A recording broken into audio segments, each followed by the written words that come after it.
MADAME दो शब्दों को मिलाकर बना है। MA प्लस DAME से मिलकर बना है, जिसका अर्थ होता है MA बराबर मेरा मेरी और DAME दाम। दाम का अर्थ होता है महिला, स्त्री और औरत, जिसका पूरा अर्थ होती है मेरी महिलाएं या मेरी औरत या मेरी स्त्री। अब बताओ, ये सब महिलाएं, बहन जी, पुत्री क्या आपकी होगी? आपकी स्त्री, महिला, औरत है?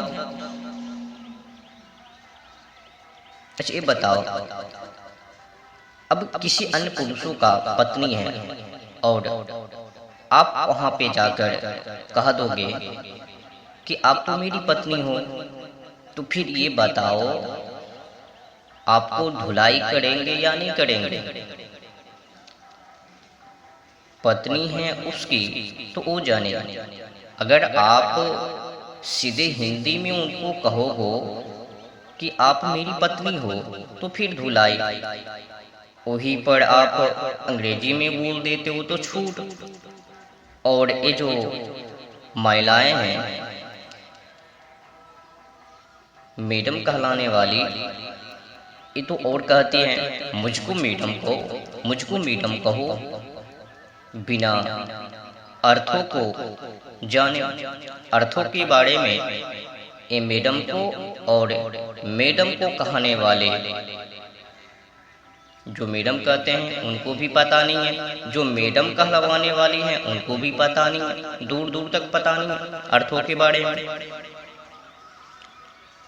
तो अब हमें यह समझने वाली बात है कि हर स्त्री मेरी पत्नी कैसे हो सकती है तो मेरी बहन के रूपों में, है तो मेरी दीदी बुआ के रूपों में, है तो मेरी माँ के रूपों में, है तो मेरी बेटी के रूपों में। क्योंकि भारत में सभी रिश्ते स्पष्ट हैं और भारत में सभी रिश्ते की अपनी अलग व्याख्या और अर्थ हैं। फ्रेंच में मैडम शब्द का उपयोग वेश्या प्रवृत्ति से जोड़कर किया जाता है, क्योंकि अंग्रेजी भाषा में दुनिया के ज्यादातर देशों से शब्दों को लेकर शामिल किया गया है।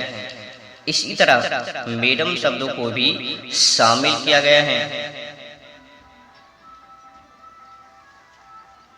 फ्रेंच में मैडम शब्द का उपयोग कोठा चलाने वाली बाई के लिए किया जाता है, यानी वो महिला जो देह व्यापार करने वालों की मालकिन हो उसे मैडम कहा जाता है।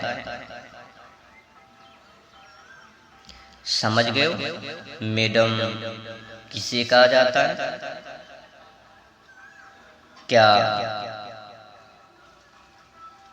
ये जो भारत में पवित्र से रिश्ता है उनको वेश्या बनाने के लिए चाह रहे हो? अन्य पुरुषों को और उनका जो पत्नी है उनको आप अपनी पत्नी बनाने के लिए चाहते हो? एक बातों को और मैं कह दूं, ये जो अंग्रेजी भाषा है ना, एक कई देशों से ले लेकर भीख मांगकर इकट्ठा कर